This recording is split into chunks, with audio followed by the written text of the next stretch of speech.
Quảng Xuôi về sang tổ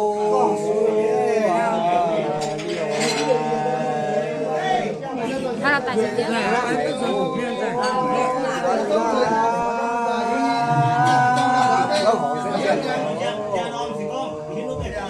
già là sẽ ra siêu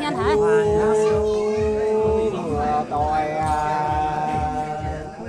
có bài phu về gì sẽ nào bài phu bán cho rồi này nha chả cặp khói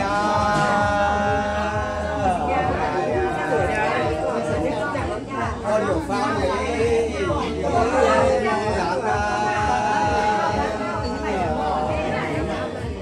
có chuyện gần cái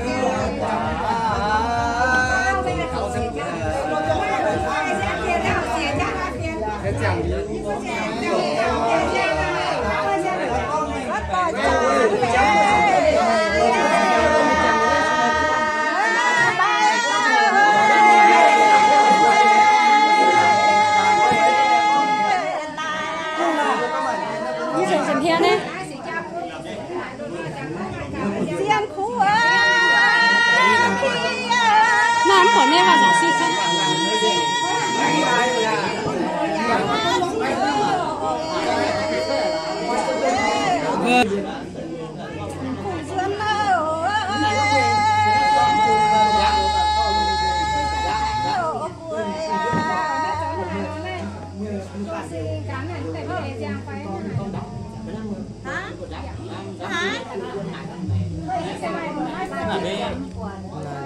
có chín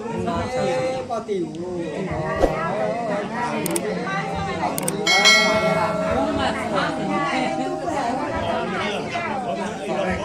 chào